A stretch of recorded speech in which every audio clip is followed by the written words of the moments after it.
Kolluri. Today, I have the pleasure of inviting one of our CIP International's graduates, an IT professional, Fatima from Chennai.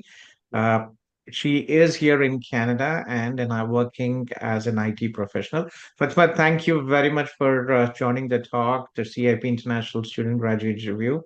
Thank you. How are you doing? Happy Yeah. New Year. Yep. Yeah, Happy New Year, sir.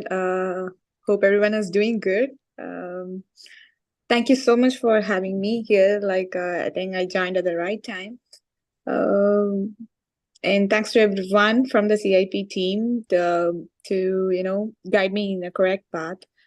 Um, yeah, like this pathway, the whole pathway is like there is a lot of ups and downs. But yeah, with the right guidance and everything, I'm in the right place right now. In the process of getting an PR. So that's why I'm You here would again get for your the PR suggestion. shortly, yes. So the first question I always ask all our international CIP graduates, was coming to Canada a right decision? Are you happy with your decision to come to Canada? I would say yes. And the more right thing I would like to say is I choose the right time to come into Canada.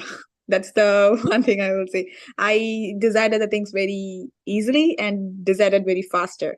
The faster we are and the faster everything goes, right? So yeah, If I you made a right earlier you decision. come, yes, the earlier you come, the better. Because see, I came also as an international student, and I always Hmm. thought I made a mistake. I should have come back in 2000, 8, 2005, 2008. But I first came to Canada in 2011, so Hmm.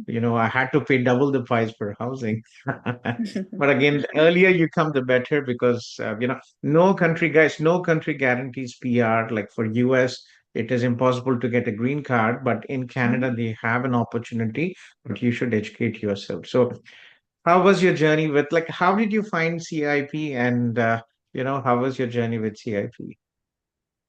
Okay. CIB, I got everything by the connection with my friends. This is like something like a very, very random, unknown person. The only person I know who's studying in Canada at the time, and his name is Praveen Reddy. Hope you guys, somebody will Yes, remember Anil. yes. I think Anil sir will remember him. He's the one who suggested me to go for it at the COVID time.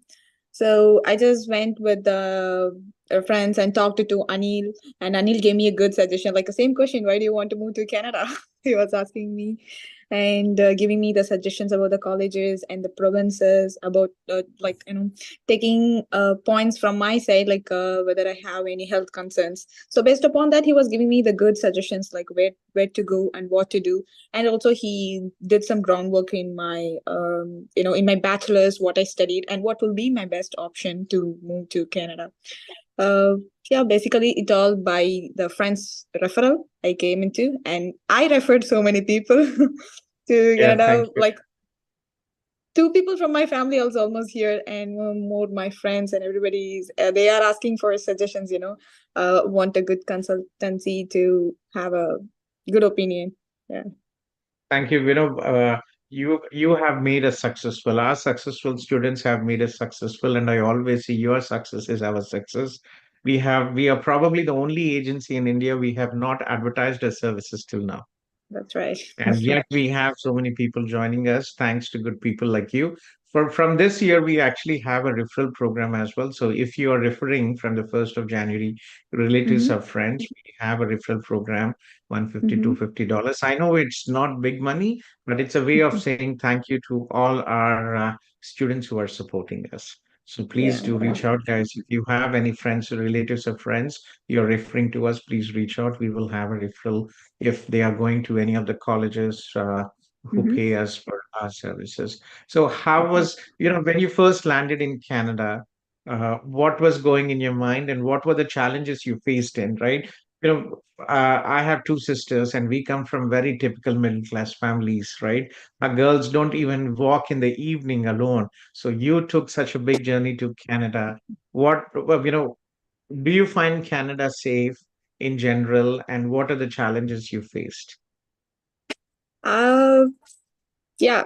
To start with the first point, yeah, of course, I come from a very Orthodox family. Like, how the Indian girls were brought up in our India.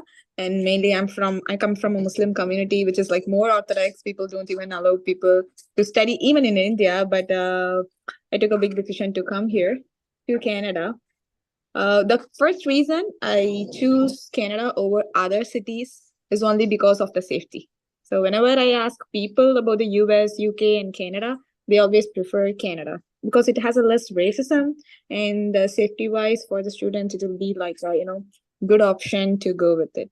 So that's the main reason to choose for the Canada. And yeah, in the initial days when I entered, it was a peak COVID time. Like I said, the second wave and third waves are coming. I just came on the right time, Which intake did and you come, Fatima? What was your intake between? 2021 Jan. Yeah, 20. Oh, that was the peak.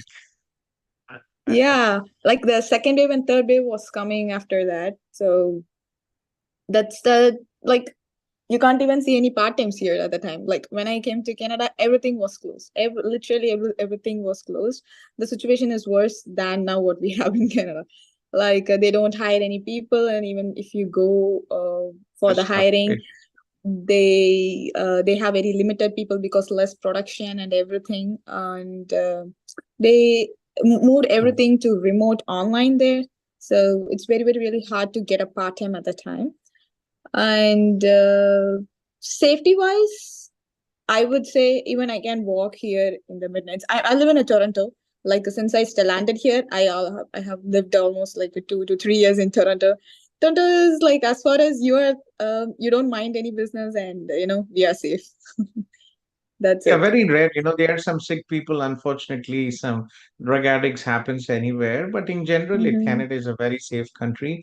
And I Mm-hmm. live in Kitchener-Waterloo. We don't even lock our garage sometimes, our door, and we are out for hours and nothing happens usually. So pretty much safe. So what are the challenges apart from the part-time job? Did you feel anything else here apart from missing your family? Yeah, like Canada, like when you enter as an international student, you break down mentally more than physically. The mental health is the biggest part we have to take care of. No matter how strong we are financially, how strong we are, in terms of education and everything, there is always a mental health part that we have to take care. That's the part I had a struggle. Because this is the first time I came out of my house. Like I have not even been in a hostel, so away from my home. So homesickness and mental health has been like really hard part to overcome. Um, Nobody can help us at the time, right? Like we had to make a networking. We had to make ourselves It's engaging. very true. It's important to have some good community friends to support you, good people who are positive to surround you, and that will help you. Guys, it's going abroad and living abroad is not for everybody. Study abroad. You have to be mentally very strong. You have to be financially and academically strong, and yet you will face challenges. 100%. Forget the word easy. Nothing, especially when you're leaving your home country, it is not easy. You will have to be ready for the challenges. If your expectations are that, if you're not comfortable moving out of your home and comfort zone, if you're not confident, it's going to be very difficult. So please mentally make sure that you really have to work twice more than what you have been doing home. And it is very important that you understand that nothing comes easy. It only comes with a lot of effort, and it takes at least 2 to 3 years. She's now working a full-time IT professional, right? But she had to go through the two programs. So you studied in Hamburg College, and the second was mobile application development in Centennial College, right? What was your first program in Hamburg? I was the first batch for that. They introduced the cloud computing Cloud, first time, cloud and computing. I'm the first batch for it. I would say it's awesome. It's awesome. It's literally awesome.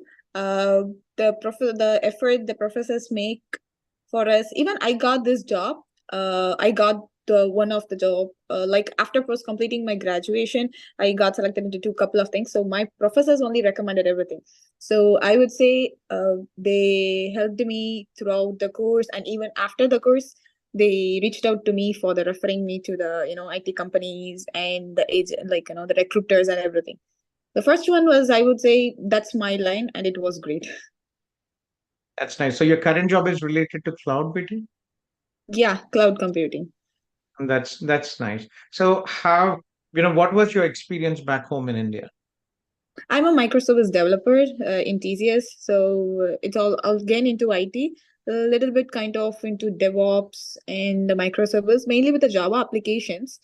Since I was in that DevOps line, I switched through this cloud computing where I got exposure to AWS, Azure, and GCP, like Google Cloud providers, which gave me more in-depth Hmm. knowledge in the cloud stuff setting. So that really helped me to gain confidence and to crack the interviews actually.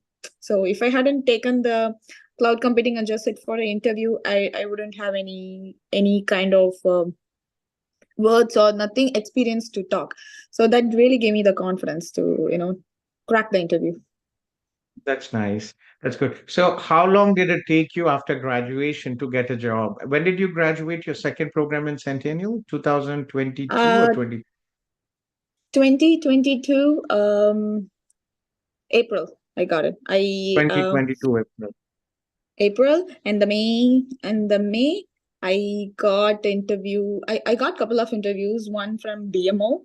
I got initially got selected for that, and yeah, like BMO as a cloud engineer, I got selected. Then after that, I still keep on trying for the some other stuff, some other good company.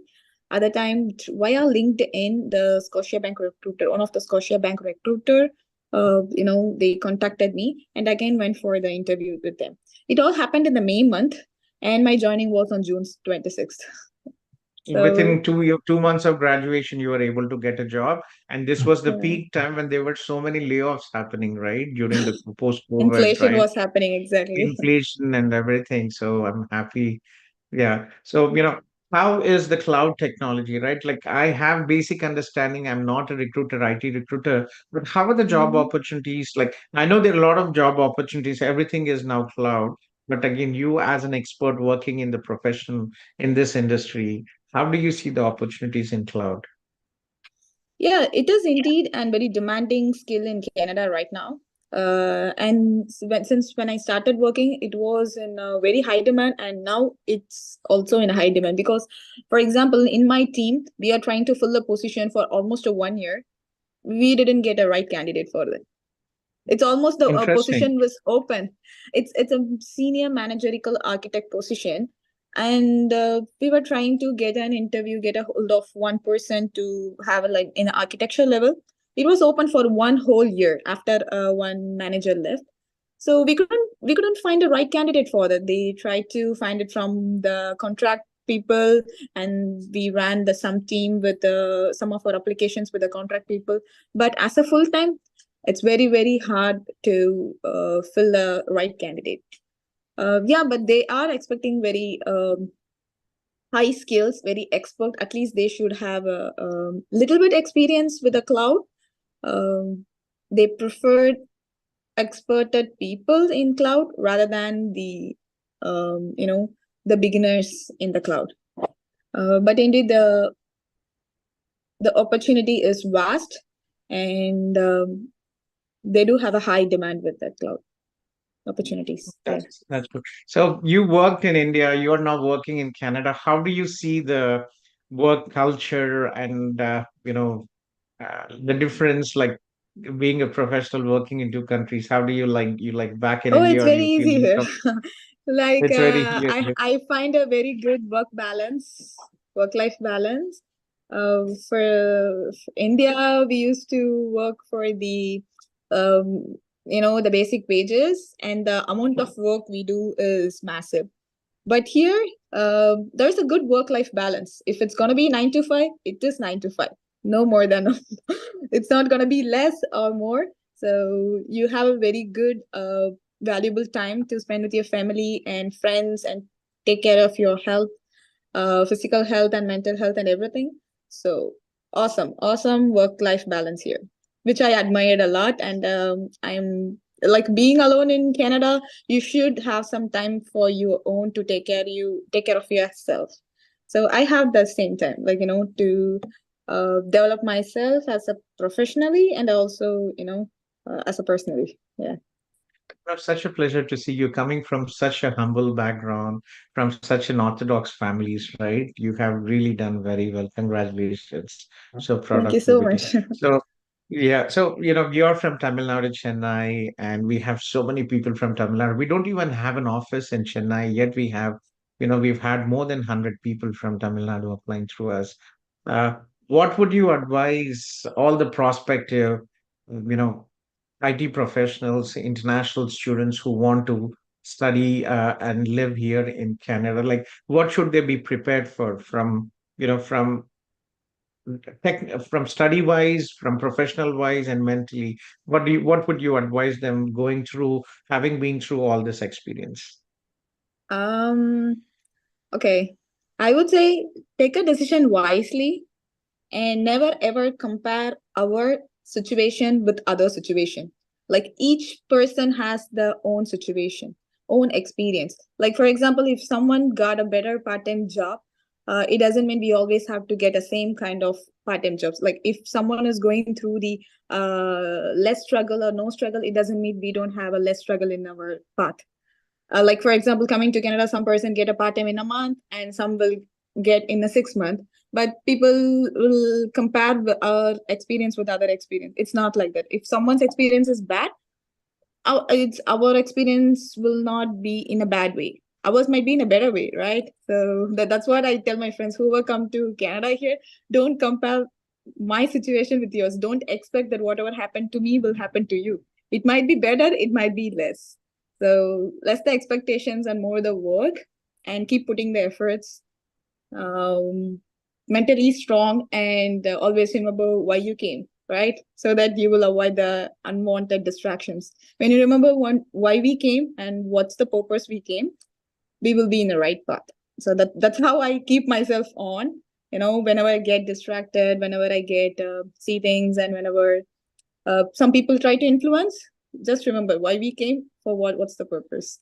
That's Yes, you're the all very true. that's the There's so yeah. Yeah, go ahead, sir. yeah. Yeah, see, I was just, there are so many people who discourage, who, especially in the social media, there are people, these days views are more important. So they come up with topics negatively. And there are so many people here in Canada. One of my students was saying as well, he's working in night. He was saying, Sir Gautam, sir, the people who complain are people who are not successful. So, so people who are successful will not complain. And there are many people who live in Canada, but they say, please don't come to Canada. It's so bad. It's so difficult. It's so challenging. But they will never go back to India or their home countries. They will still stay here. They will True. here, but they will not go back. But they will say, please don't come. That's That's the true. funny That's part of true. it. Yes. Yeah. So technically, right, what would you advise IT professionals who are interested to do IT jobs, maybe specifically cloud? What would you advise them? Maybe some certifications or, what would you advise them to be successful in getting a job in cloud here or in any IT? Basically it is better to come here with some basic experience in back home country, because no matter how much you study, no matter how much you certifications you gain, at the end of the day when you sit for an interview, they're going to ask what you did in your previous work, what's your work experience before, and what are all the projects you did, and what's your responsibility. So this is going to be the primary question in the interview. So if you have something to cover up in the interview like this, or something that you're wise enough and confident to talk what you did back, even it can be a small project, small internship trainee or some freelancing project, anything. It can be anything. The people from it, it is always better to have some experience back home, and come to Canada. That would be, in that way the pathway will be easy. It Very won't true. be, there And won't be much especially, struggle. very Yeah, true, go ahead. especially not only from the job perspective, but from the PR perspective. Canada has a point-based system, and people who have 1 to 3 years work experience back home, you will get additional points. And if you have good English things, getting a PR is a cakewalk. For Fatima, her CRS is around 462, and if she's able to improve her English, she will easily get it. But even without with her current CRS score, it will definitely come down in the next couple of months with consistent draws. And even if it is not under the federal, she will definitely get under the OANP tech pathway. It's only a question of time. And in worst case, guys, if your score is low, if you're an adult student, like, 35 plus, your CRS is low, look into the Alberta tech pathway, look into BC, and if you're from a healthcare profession, a lot of opportunities here as well. So it's very important that don't you educate yourself. There are 20,000 sub-agents in India. None of them have, majority of those people, they've never traveled to Canada. They've never visited the colleges or universities they're advising you. And many of them even don't speak proper English and absolutely have zero knowledge about the immigration and pathways here. So please don't fall trap. Always choose a consultancy. It's not just I'm promoting myself, but it's always important to choose a consultancy who can help you with the process in India. And when you come here, you're able to get their support as well. We at CIP, we provide 50% discounted services for our students for immigration, and we don't charge any consultation fees. Any CIP student can come and join our Zoom. We have it active from 9 a.m. to 9 p.m. every day. An immigration lawyer here will charge at least $100 to $200 for a 30-minute consultation. For our CIP students, no consultation fees. You can always. So very important, guys. Educate yourself. Canada has a very transparent process. Choose the right consultancy to guide you with the process, and make good friends like people like Fatima who are educated and positive, and that will also help you, right? Yeah, that's true. Like when I'm as a student, I always connected with keep on in connection with, even I right now I'm in connection with the Sandeep. So those were the people who guide me. Even Praveen bro has guided me like anything. He asked me to do this and do that. I just listened to his words, like this will be better for you, and this is what my agency, like the CIP, has did. So it is indeed that when you have a proper connection and positive people around, everything will be good. No matter how it will struggle. And one more Yeah. thing, just wanted to add is when you asked about the communication skill, how it got improved. I like to say, like, I got a part time at the COVID. I got a part time, like in a call center. I used to talk to the people in US. So at the time, my English is, I had like we have our Indian accent, but the people over there, they're right. The moment that you talk, they will understand. They will get to know. Um, can I talk to some English person, English accent person? They straight away ask that. They just straight away ask that. They don't have any guilt or anything. So when I just pick up a call and I was talking, and can I talk to some English accent person? I was like, how can I improve my accent to? Like, I will just say, I will be here to help you in a way. If you want me to repeat once or twice, I can repeat it. But yeah, there is no other English accent person, and but I can help you out. So I will be stubborn in that, and within a month, you practice, you improve, and you want to show them that you are capable of doing, right? So that's how it all turned. Very interesting. Yes. Yeah. I always, there's a very interesting video when people complain about not knowing English. Uh, there's a video which I love. English skills. I had a friend who actually, you'll be surprised, he was a Ukrainian guy, but he Mhm. spoke English. He never traveled abroad, but his English was so good. Let me just show you a short video as well. See, this guy is from Pakistan, and just look at his English. Like when people complain they can't learn English, please hear him. So Pakistan, the World Cup in 1990, Australia-Pakistan, history was immaculate Wakayan, and one of the best bowling sides, second Mushtaq, Ijaz Ahmed, Inzamam Haq. This is player. This is a new coach. I think so. It is the Pakistani batting. Fakhar Zaman is good batsman. The under pressure team in Asia Cup, and the North situation 2020. Interesting, right? This guy is a laborer and practice makes perfect. So, guys, when you say I can't score in English, it's wrong. It is more about practice, right? And that's what when I notice your English is so good now compared to what I remember. You have very strong communication skills, and I'm sure you can get better English that will help your CRS score. So, well, Thank you very much, Betty, for joining the talk, the CIP International Student Graduate Review, and sharing your journey with CIP. Thank you very much. It was my pleasure, and thank you so much, sir. And looking forward to seeing the gathering soon. I think you will be hosting soon, Yeah, right? definitely. Yes, we'll have, and I hope you can join as well. Seniors don't read, you don't require any invitation. You can just join us. Let us know that you'll be joining, and we'll be happy to have you at one of our welcome parties. Thank you, All right. Fatma. Thank you so much, sir.